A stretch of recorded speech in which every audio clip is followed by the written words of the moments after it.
Welcome back, everyone.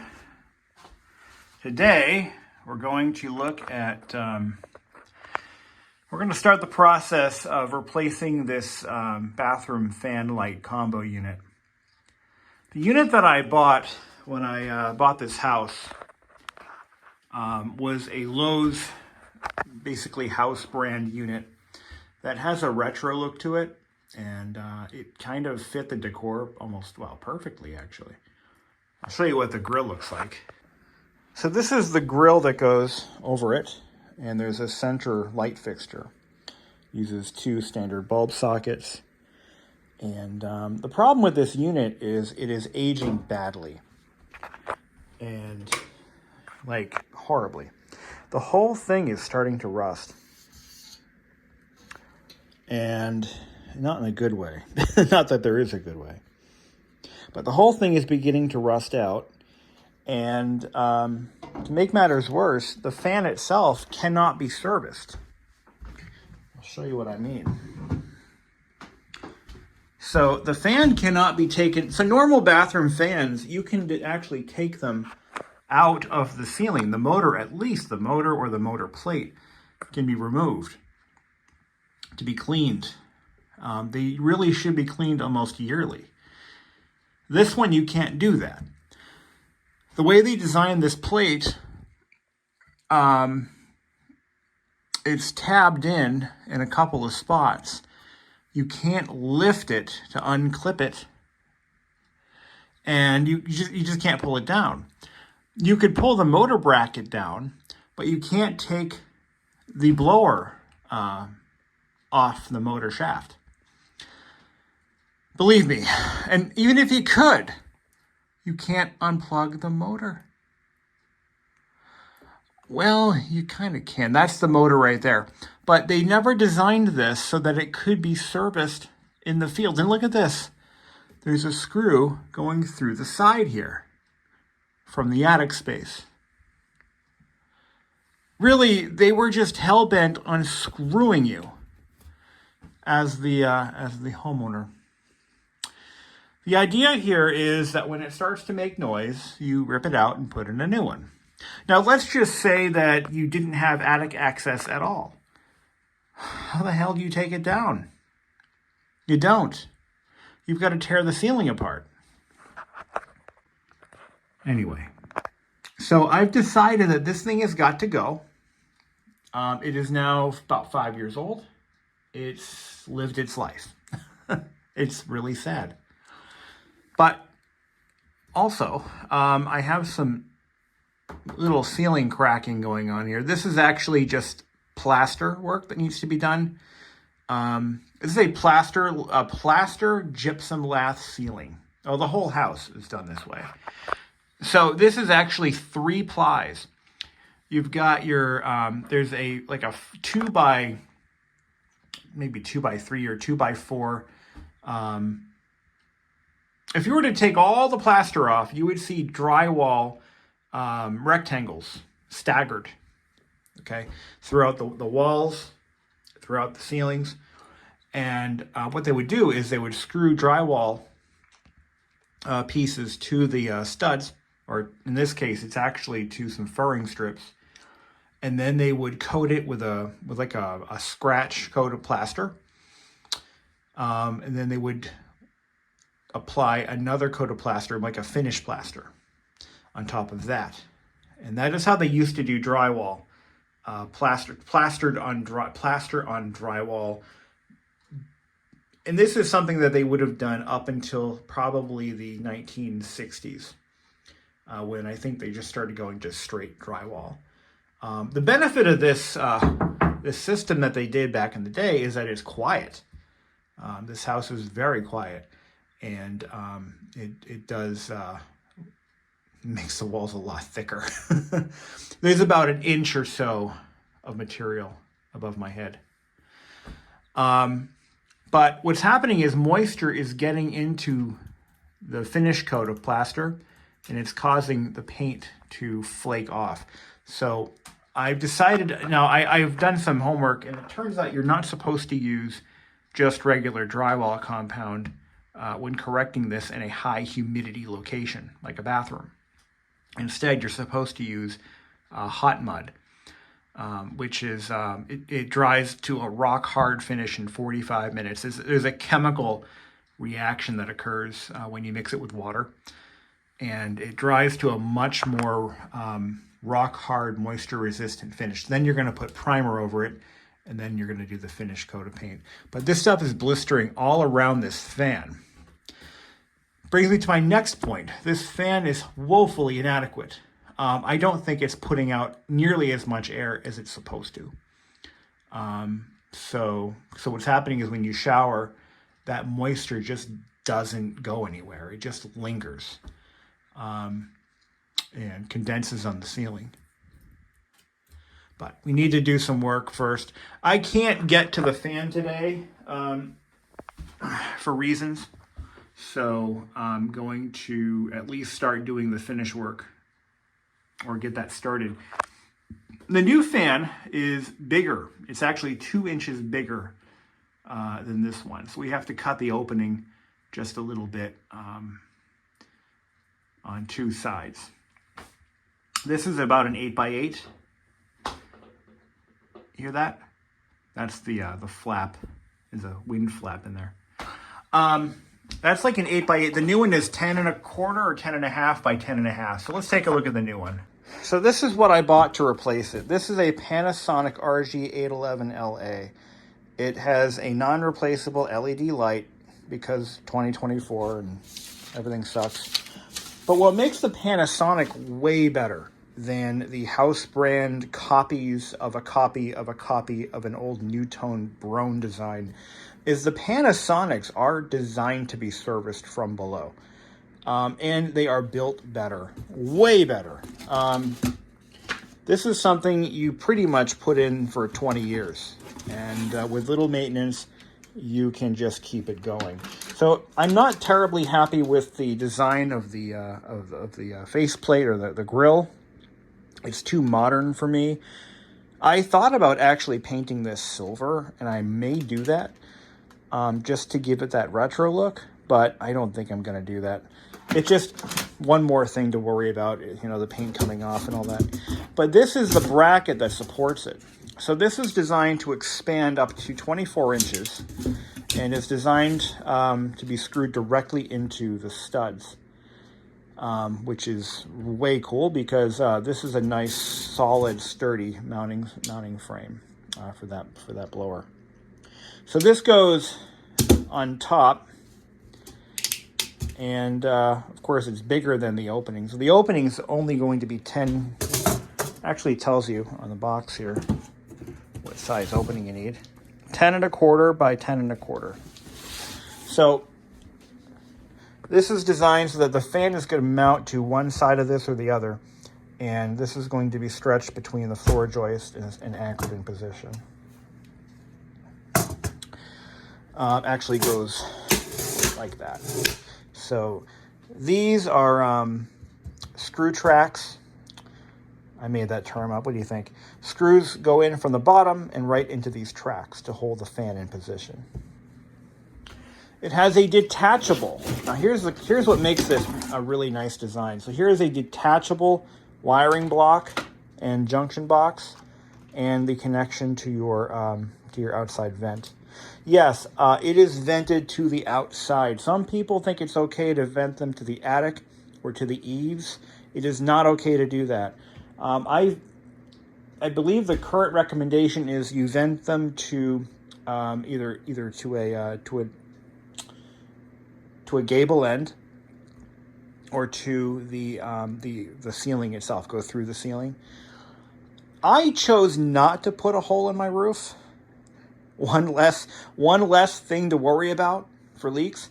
So I vented it actually to the gable end.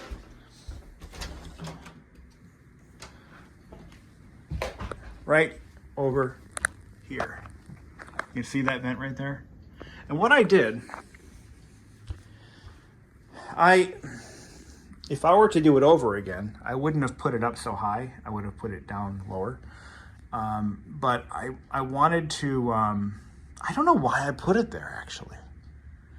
I should have, what I should have done, actually, no, because I think it's actually just above, no, there's no excuse. It shouldn't have been that high. I don't know what I was thinking, but it's okay. It's not a finished attic. Now, if it were a finished attic, I would have done things differently, but because it's just an open, it's not a finished attic. It's just it's useless space. I ran the pipe horizontally and I canted it, or I gave it a slight downward slope so that any moisture or water would hopefully make its way out the gable end rather than sit in the pipe and rust. But anyway, that's where it's vented to. And it's a hard duct. It's not flex pipe. It's all hard up until the point of entry where it goes into this. I used a flexible, aluminum flexible duct, like a permanent one. And that just makes it easier to remove this whole assembly. But anyway. So this guy right here is what holds the blower box. Take a look at this blower box. It is a beast. So this is rated to up to 110 cubic feet per minute, adjustable between 80 to 110. It's one or the other. Look at the size of that blower. But what's more important is it can be serviced. You unscrew it from here, and nope, that's it. There's 1, 2, I think there's actually 3 mounting points maybe. And you can take the entire box out. Yeah, there should be another mounting point there somewhere. It can't be just 2. I only see 2. Maybe I'm missing something. But nevertheless, this is the solution. This is going to improve airflow, improve air quality, remove a lot more moisture when you're showering. And it is supposed to be fairly quiet. I think the... what is the noise level supposed to be on this? Sound output, 0.4 to 1.1 SON. I don't know what a sound unit. I don't know. I'm used to hearing it or measuring stuff in decibels, but you got to be different. But all the hardware should be here. There's some screws for something. I don't know what they're for. But now, yeah. Anyway, so this thing it screws into that Z. I call it a Z bracket. So if, for example, because this is a separate piece. It slides on. So this gets mounted permanently to the ceiling. So you can actually take the entire box down. That's pretty cool. I think that's pretty cool. But it is a Panasonic. I mean, it is better built. Their HVAC stuff is usually pretty well regarded. So at least that's my hope. Well, that's what I came up with. All the marks are from the scraping. Draws on paint like a crayon. But anyway, I got all the loose plaster flakes off. Kind of went around it a few times. Got all the margins and everything. So now what I need to do is get some mud mixed up. And we'll just apply it. It takes about 45 minutes to harden. We can then sand it and then hopefully have the ceiling back. And again, I think I'm going to do it on Monday or Tuesday when I start cutting that opening up. Let's take the old fan out. We'll cut it open a little more and make it sized properly for the new one. I'm going to let this cure. Should take about 45 minutes. And then I can probably go over it one more time and then we'll sand it smooth. I think that's all we have to do. And that'll take care of the peeling plaster that really is centralized over here. There are no roof leaks, but we do have a moisture problem for sure. Now I did actually have, as you can see the remnants, I did have foil tape over all of these seams, which is what you're supposed to do. So that was there. the stud is here, and that's what this is screwed to. And then the next one should be about 16 inches from there. So probably right over here somewhere. So let that do its thing, and then get that ceiling painted. I want to clean up this opening as much as I can. I don't want plaster falling down. I can't really do that. What I'll do is when I get this out, I'll take my oscillating tool and I'll trim around it. Well, we do need to make the opening larger, so that's another thing to consider. So, all right. So I've got the ceiling sanded. It's not perfect, but it never will be. It's 70 years old, for crying out loud. But this is starting to dry. Got something there. There we go. But that looks a hell of a lot better than it did the last 3 times I fixed it. I'm hoping the new fan actually puts out the CFM I need to keep this freaking ceiling dry. But it's starting to cure there. Now we got to go up to the attic and take a look at what the situation looks like. So let's go take a walk to the attic. Amelia came home from her pet sitting gig and took care of the closet situation so I can get up in there. So let's take a look. Oh, that's just primer. So it's not going to match the ceiling paint. I have that exact ceiling paint down in the basement.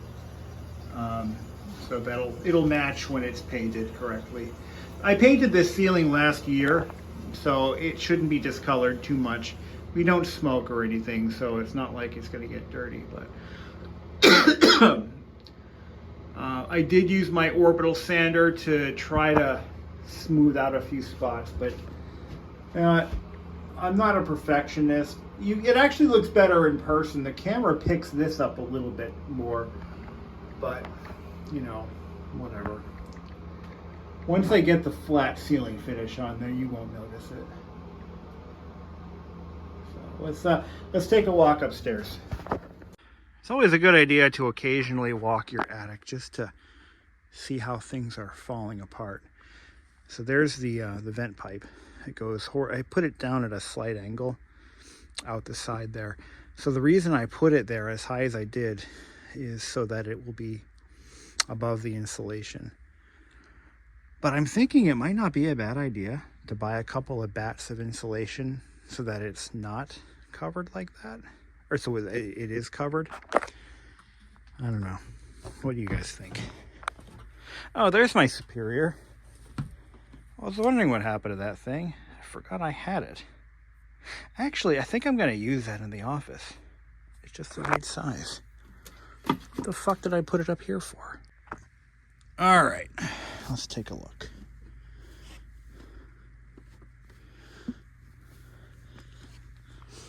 Ouch. You can see, for years, the attic fan has been dumping right there. And I scraped it off, but there was actually some mold growth on this timber. I don't know what this is. Maybe that's what I was seeing. Because for many years, they had vented it right up here. Just no fucks given. All right, so here's our fan.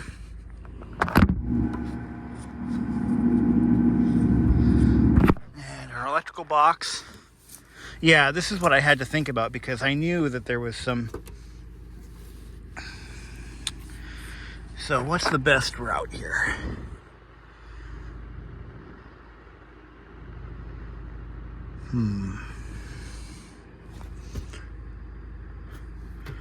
So we can just undo the wiring from here. The box is right here. I even labeled them too.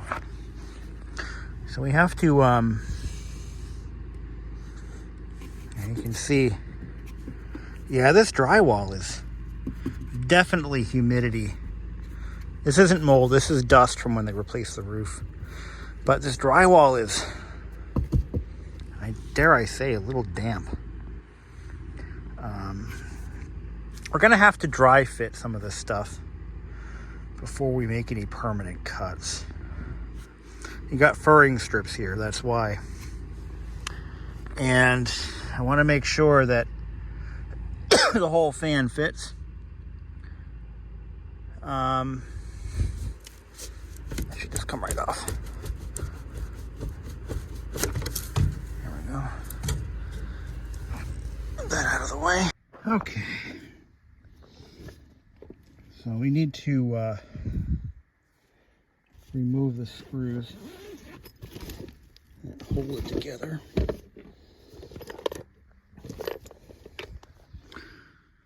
We'll start with the electrical and go from there.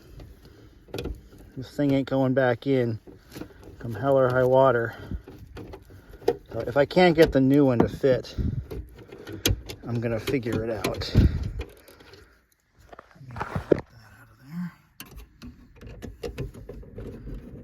Reuse this clamp. At least not one.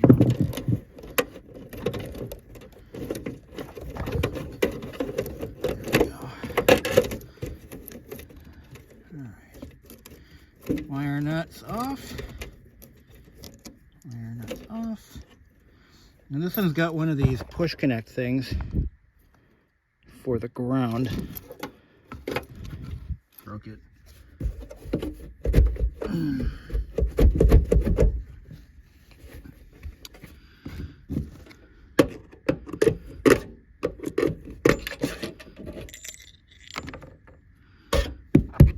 Yeah, I may not have to open that hole up as much as I thought. It looks like I did my damnedest to not make that an issue.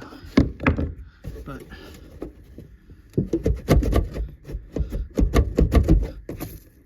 see, there's plaster right here. That's just drywall compound. That's all that is.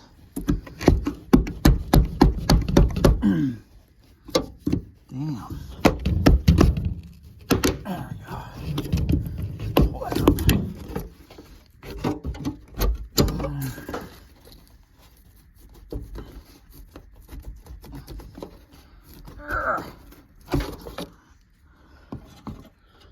Yeah, that's all it is. All it is. We're gonna clean up that hole for the new one. That's the goal. Ouch. When this house was built, I'm not even sure it had a fan light unit or a fan. I don't think it did. So,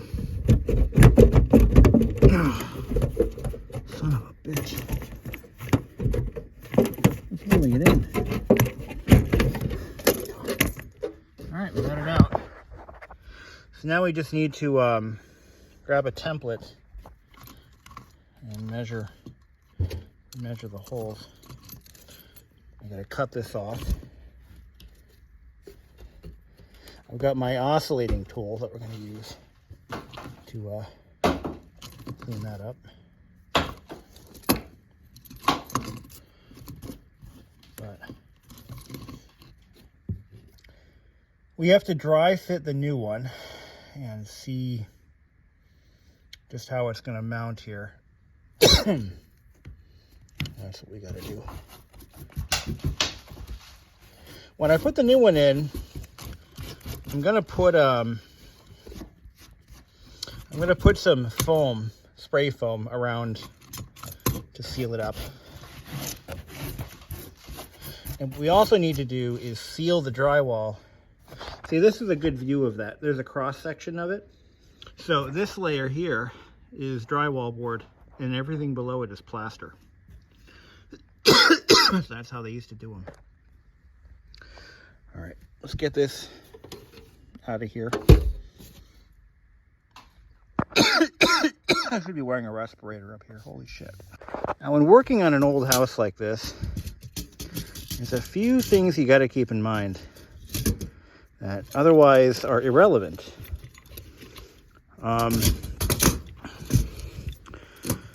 So this is how this little Z-frame goes in. So we have to cut this opening out enough to fit the, and I have the template for it. There's one thing that wasn't a factor: the thickness of the actual ceiling. Once I cut, I'm committed. I can't uncut what I'm cutting, you see. And the thickness of the ceiling and the clearance needed for the baffle, for the exhaust, I don't know if I'm going to be able to use this. Our ceiling is 1 inch thick, and there's not going to be enough clearance for this unit to mount. Not the way the factory wants it mounted. It just can't be done. So I may have to find an alternate way to mount this thing. But that old one's not going back in. If I have to return this one, I will. But again, once I cut the hole, it's not like I can dry fit everything, you know.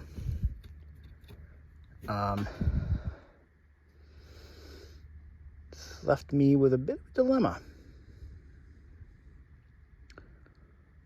Just a little bit of a dilemma. Because I need the exhaust and the electrical to be on either side. And cable's right here. I can just move that where I need to move it to. But what really gets my goat is there's not a lot of flexibility with the install. So the way this is designed, the space where my thumb is where the drywall goes. And there is 3/4 of an inch from the bottom of that bracket to the bottom of that flange. Here's the problem. The ceiling is just over 3/4 of an inch thick.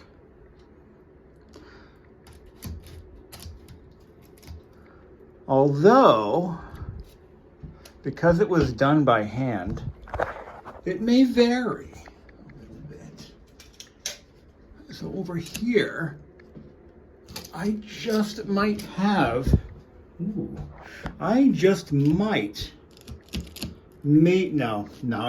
it's going to be too tight of a fit. So what do we do? I could mount the device on top of the ceiling, just like the original one or the previous one. I could do that. We could make it work. Oh, we could make it work all day long. Okay, I think I have a solution. This is actually really good. We don't need the Z-Flex bracket. Instead, what we're going to do, and there is no other option, and I don't want to compromise the quality of that fan because, I just don't. We have about 1 inch. We need 1 inch of clearance, and we have that. We have like 1 1/4. So the drywall is going to be right about up to here, which means I can fit the hose in the clamp. So here's what my thought is. I'm going to mount it from below as it's intended, but we're going to do it my way, like Frank Sinatra. We're going to do it my way, and it's going to be good. It's going to be just fine. So what I need to do is take the 10 inch by 10 inch template. Okay. We're going to do it my way. We're going to take this cardboard template. So what we're going to do here is we're going to cut this open. And I'm going to pull it whichever way gives me the most clearance. It's going to be from this direction. So we're going to cut this way. So I should be able to go whatever 10 inches is from the, we'll do it from the top so that way I don't fuck it up. We're going to clean this up too. Right? We're going to shove the whole thing into the ceiling from here. We're going to screw it into the furring strips. And that's what we're going to do. And I'm going to put something here for support another furring strip, and that's how we're going to do this. I don't fuck around. So this is going to be where it goes. Let me just turn this around here. So we're going to cut all that material out. Okay. I'm going to clean this up. We've got plenty of material to work with. Plenty of room. Okay. Zip all this out. Make sure it's square. We have to square it to the... It's one thing about those home builders in the 50s. Look at how square that is. It's totally square. So we're going to cut alongside that. All right. That's going to give us our 10 by 10. Let me get my marker. And what I'm going to do is I'm going to make a support right there. So it's going to be screwed into the rafter right there, and it's going to screw into that furring strip. And that gives us enough room on one side for the electrical and everything else. So we'll just mark that off, mark that off. Okay. As long as we cut along those lines, we're good to go. Yeah, I was afraid that might happen. It chipped right there. But that's going to get covered anyway. If it gets too bad, we'll just mud it up. And not too worried about that. But I wanted to do a little test to see if my thought process is on point. Just open it up a little bit. I mean, we're already pretty much... If I had to patch it up again to put it back together, I could still do that. But if we go any further, we're just about at the point of no return here. So this is the piece that needs to fit up in there. Attach it. So, unfortunately.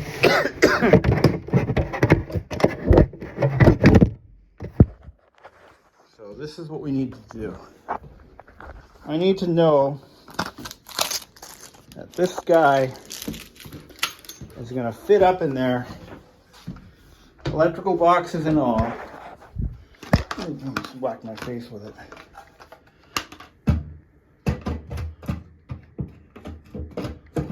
And I can get it tilted in the right. There we go, almost. Oh, wait, no. There we go. So this is going to go like, I think what's going to happen is, oh, you know what? Yeah. So the furring strip is in the way. See? So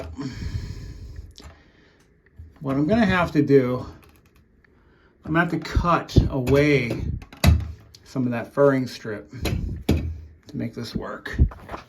I think something so simple like a bathroom fan would be, oh yeah, no brainer. Just do it. Not quite. Oh, that's actually not too far back. So we have a full, we're just going to have to notch it. Oh shit. I can't go this way either. And we can't get rid of the furring strip because it's supporting the drywall. What I could do, there's just no good way to do this. I can't go here. Can't go there.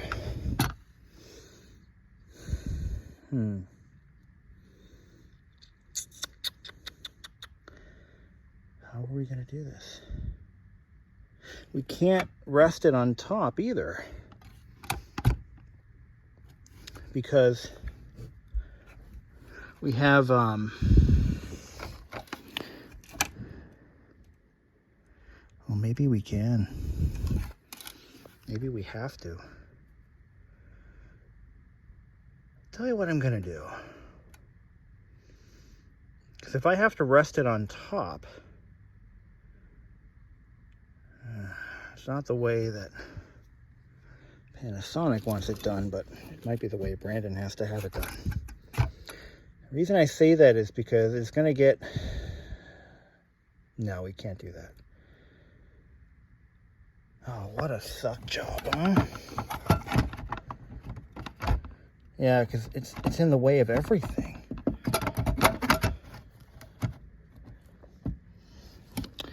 I'd have to remove this furring strip, which I'm not going to do.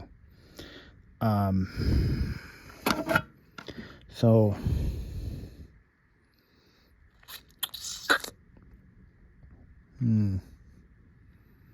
what do we do here? Okay.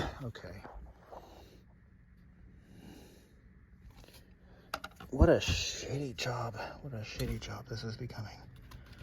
Yeah, this furring strip is supporting the drywall. We don't want to mess with that. No. What furring strip? I don't know what you're talking about. I kind of beat up that plywood or that drywall a little more than I wanted to, but I gotta vacuum all this up. I'll have to set up a vacuum and just kind of vacuum out all this. But yeah, we just cut it out. Fuck it. I'm gonna probably do this. I'm gonna get another piece of wood and stick it in further back, because this is a seam that has to be supported, otherwise that ceiling will crack. I don't want that to happen. But now, oh, look at that. Look at that, huh? Yeah, I like it. I like it a lot.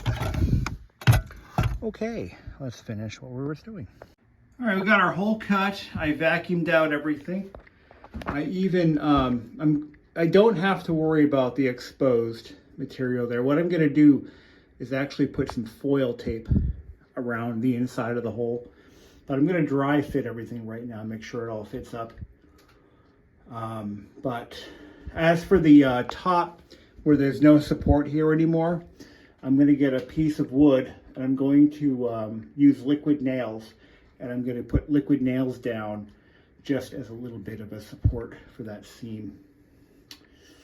And that should take care of that. I'm not gonna put any holes in the ceiling, but excuse me, I just gotta dry fit everything. But we need to protect the edges of the plaster from moisture damage. So that's what we're gonna do with the foil tape.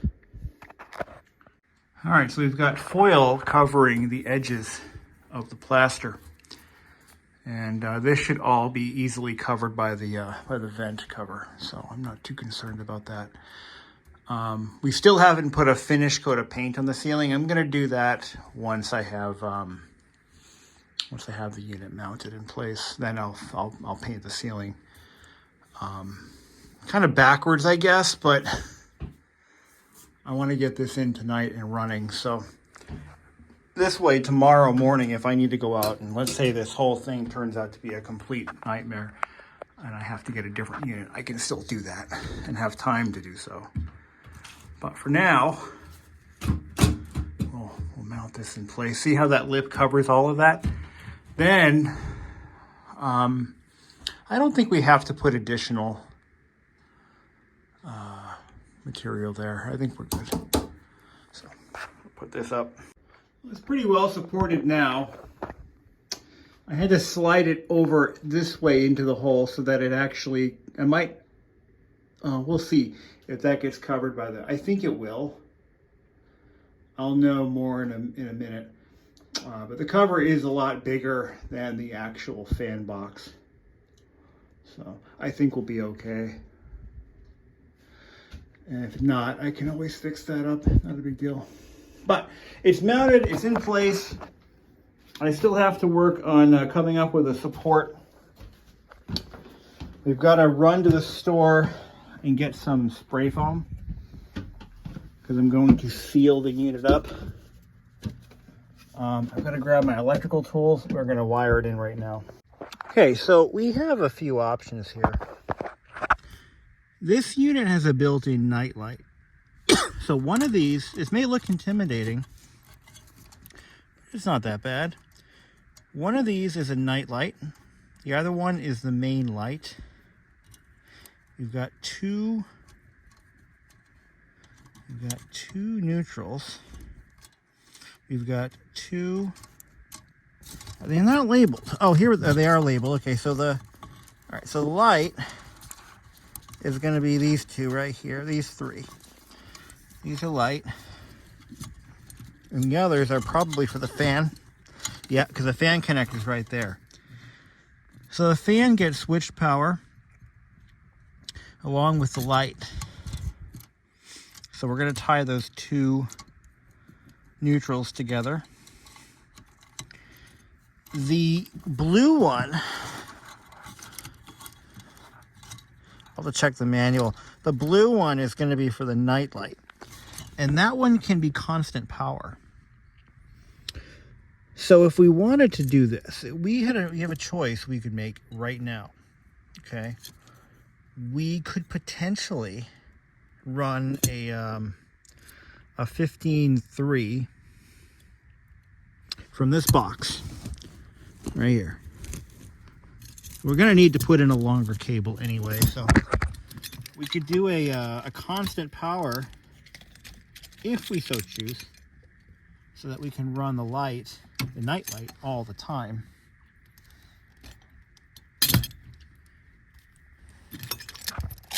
Now is a good time to make that decision, if we're going to make that decision.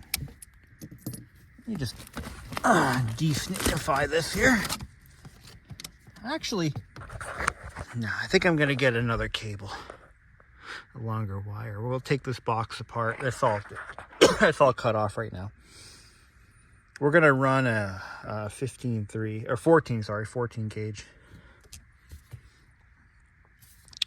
14.3. That's going to give us two hots and a neutral. One of those hots will be unswitched, one will be switched. And that's how we're going to do it. So this blue wire is probably for the night light hot. And then this white one is going to be switched hot. I'm sorry, this black one is switched hot. Pretty straightforward. Good times. I'm going to install a piece of timber that goes from here to here as a filler. And then it's going to continue on. No, it's just going to terminate right there. I'm going to put a piece of something here to support the or right about here. I'll put it like between the joists, and that'll be like a little extra something. So I'm doing the wiring. So here's what we got. This is coming from the fan. You've got your constant hot, your switched hot, pink, and then your hot's coming in. This is where they all join. These are all our constant hots. The switched hot is going to go to this wire. This is the return coming from the switch. I label all of my cables. I think I labeled it more than once. But this is your switch. So hot goes out and comes back through the neutral wire. So that's going to go to the pink wire. I've got all of our grounds tied together, and then you've got a pigtail which gets wrapped around a screw on the junction to ground the junction box.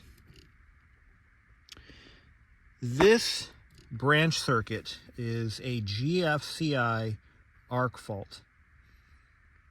Pretty well protected. So this one goes to the vanity. This one comes from the master bedroom junction box. That is how the house was originally wired, and I just sort of kept it that way. So that's how this all goes together. Now we have an option with this fan, and actually most bathroom fans are done this way. You can have it on 2 or 3 switches. You could have the night light could have a separate switch. The fan and The main light could be switched independently. But we have it on one constant power for the night light and one switched hot for the fan and light combo. So 2 things. If you're buying or selling a house, there are 2 very common reasons for an inspection issue. One of them is open junction boxes. The other one is hidden or covered junction boxes. And it's okay if it's in an unfinished attic like this. You can have a junction box. I have them over there on the wall there. That's okay. What you can't have is a junction box behind a finished floor, like underneath the floor decking that's in the middle of this attic. Can't have one there. You can have it here, and it can have insulation on it, but it can't be hidden away. The other thing is open junction boxes are an instant failure. Definitely not okay to have. A lot of people try to get away with it, and they don't. If an inspector comes up here and sees an open junction box, it immediately goes into the must repair category. So, also, you don't want to reuse wire nuts. You're not supposed to reuse them. So I discard all of the wire nuts that I took off. All gone. Put new ones on. Crazy. I didn't know that until recently, actually, that you're supposed to throw them away. But I'm not going to clean that up. But I can put my insulation back and we can work on wiring all this together. Well, it's on. It is so quiet.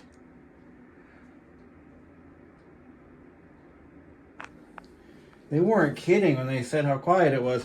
But here's a little cross section right there of our ceiling. Look at that. Look at that. All right, is that its highest speed? Yes, it is. There's 80 CFM.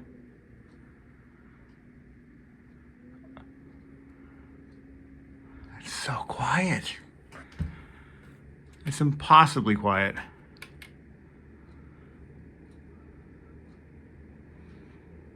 And it's slowly ramping up.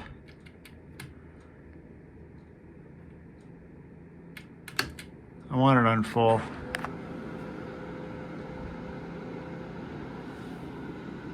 The one we had was, I believe, 80 CFM. Oh my, it's moving air too. Yeah. It is moving air. So here's what I came up with so that I can support this corner of the box. This is gonna go right here. All right. Right up against the unit. And this is gonna go on top. Like that. Then we're gonna screw this down. That's why I left this. I knew I was going to need to do that. So I left it there. Grab some wire staples while I was downstairs.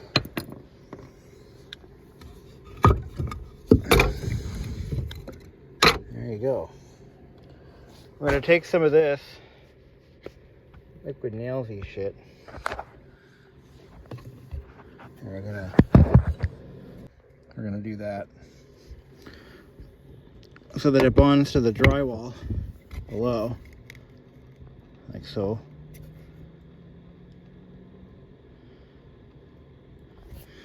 Gives it some support. And I'm gonna take another piece, maybe, I don't know, we'll figure that out. But for now, let's just get this bonded together. I'm gonna grab my screw gun and go to town. Oh yeah, Coke is it. I came down here for the screw gun. All right, let me go screw that thing in place, and then we can finish mounting the light. I'm gonna put paint up, and we can finish the job. Fun, fun. So for the most part, our work up here is done. I restapled this wire in position, as is code required. I may staple it to the... Yeah, I think we'll staple it here too. I think code requires that. It has to be stapled within so many inches of a fixture. So I've got some staples up here. We're gonna staple that. I kind of redressed this pipe so that it's nice and curvy. No sharp bends. You know, you want it to look good. Anywhere you see daylight, we need to put some foam. I'm gonna get some spray foam, and that's to keep the moisture from coming up into the attic space. You want it controlled. You want it tight. You don't want airflow, and batt insulation is not gonna do it. So I deliberately left this flex pipe. I didn't want to hard pipe it all the way to the appliance because that's stupid. So the rest of it is rigid all the way to the gable end. And it's set at an angle on purpose. Looks like that one's dropping a bit. But anyway. And I believe the pipe, I eyeballed it. It's straight this way. But I did that a couple years ago. So yeah, but what we'll do is I'm gonna go downstairs. I'm gonna screw the unit up this way, and we'll be done. But I'm gonna leave this open for now. Tomorrow I'm gonna get some foam, and we're gonna put some spray foam around the box to keep that nice and tight. And there you go. Let's take a look. So that's the night light. So that stays on all the time. And that, my friends, is bright. It produces a nice warm glow. I actually like it. I wasn't sure I was gonna like this. But I'm gonna have to trim back some of the foil tape because it does somewhat, it does show up a little bit. That's bright, oh my God. And does it move air? Oh, yes it does. So yeah, tomorrow we're gonna seal it up from the top. And tonight I'm gonna paint the ceiling. Gotta get that done. So I'm just gonna go over it with a roller. Clean the floor, clean the tub, clean everything up. I gotta clean everything now. But I like it. And then we have this vanity for even more light. Oh. Anyway. So that's really nice. That's really quite nice. So now the light is about an inch or about 2 inches higher, closer to the ceiling. So it casts light better into the shower area than the original one did, or the previous light. So that's a nice little bonus. So let me get this cover back down. I gotta do some finish work and call it a night.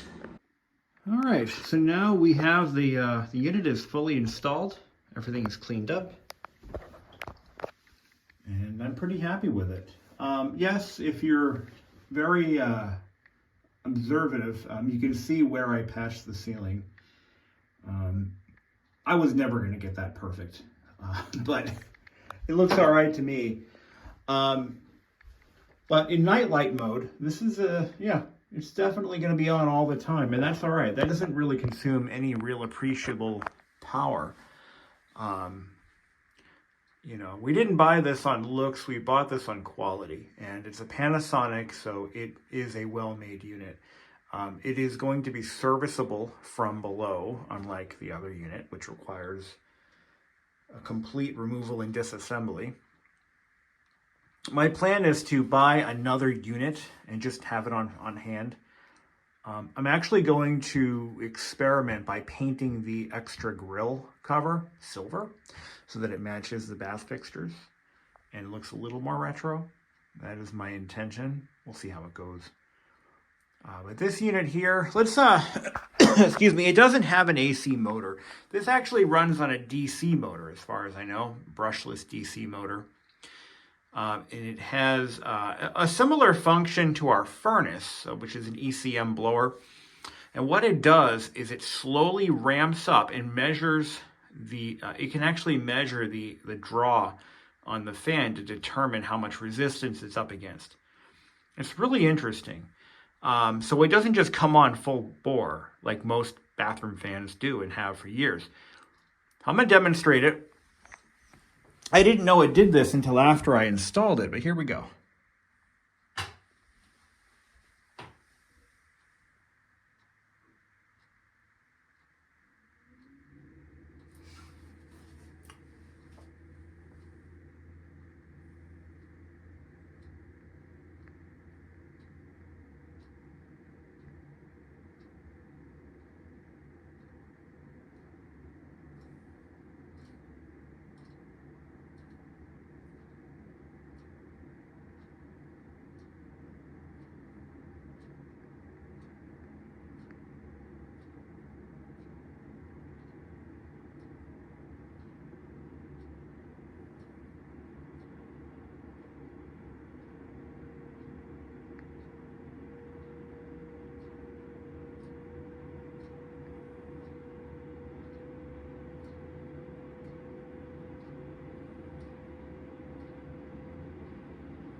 That's it. So it goes through a series of steps, and from what I've read, it actually is measuring the current draw to determine how much wind resistance it's up against. And it just ramps it up until it hits its max speed, which in this case, its max airflow, which is 110 CFM. I think it's an interesting thing, but the problem with that feature is it's going to throw people off. So I get the feeling that Panasonic probably gets a lot of returns on these because people aren't expecting that. You know, they're expecting it to just come on full speed as soon as you flip the switch. It doesn't do that. Another thing I found out is there is a version of this with an automatic humidity sensor. I was tempted to find that version, but they don't sell it in any of the big box stores. I'd have to buy it online. This one cannot be adapted either to the humidity sensor option, so that's kind of unfortunate. But I'm happy with it. And like I said, I hope it lasts. The other one didn't. It lasted all but 5 years. And that's the price you pay for saving a few bucks. Well, I'll be honest, I didn't buy the other one on price. I bought it on appearance. It looked retro. That's what I wanted. But as of this point, I just need something that functions to keep the damn humidity down in here when we're showering. Because, you know, I did go back upstairs and I went around it with a thin bead of foam, spray foam. And that is going to help prevent the hot, moist air from the living space, especially from where the shower is. It's going to prevent that from escaping through and condensing on the drywall on the other side. And of course, and that's going to help mitigate the peeling issue we've been having with the ceiling. In addition to the foam, the foil tape that I applied to the opening directly, to the exposed cut of the drywall plaster combo. So I'm hoping that keeps the moisture down, and you know, that coupled with the additional airflow, we should have a lot less issues with this ceiling moving forward.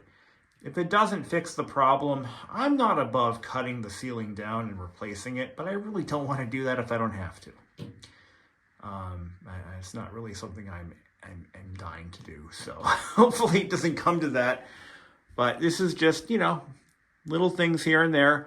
Old house problems. I mean, but from what I understand and what I've been observing with some YouTubers and TikTokers that I've been watching who do home inspections, what I'm dealing with this 70-year-old house pales in comparison to what folks are dealing with brand new houses.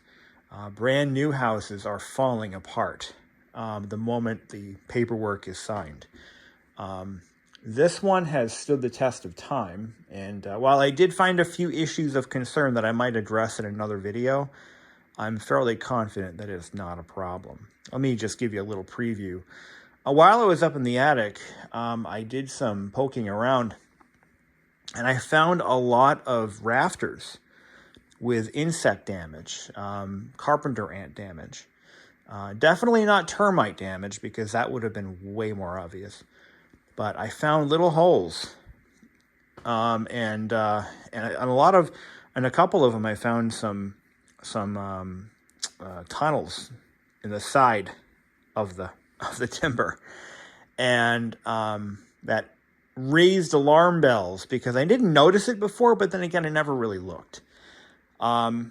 So I came to the conclusion that when this house was built in 1954, they were using whatever lumber they could get, because there was a lot of construction going on in the mid-50s. Obviously, post-war housing was booming. You know, everyone was building houses. So I found a lot of wood up there that had concrete residue on it from when it was used in a past life as a concrete form. That they literally would do that. They would actually reuse the forms that they would make for anything that required concrete work. They would reuse the wood and put it back in the house. So a lot of the wood up there has concrete stuck to it. But most importantly, I found a lot of rafters with holes in them. But if you look carefully at how the holes are bored through the wood, it was clearly done when the wood was still a tree. So they were actually milling down lumber that was already insect damaged and putting it in the house, because it was still solid wood. Why throw it away? I guess I don't blame them. But it is alarming if you don't know what you're looking at. And there was no rhyme or reason as to, like, I found one attic board. So the attic floor is made entirely out of 1x6 planks. I found one that had insect damage all throughout, and but nothing around it. Well, not throughout, but there were a few spots where there was definitely some insect damage. I'm like, well, okay. And it looked like somebody had used wood filler at one point to fill in those holes. It wasn't, your typical, and then sanded it smooth.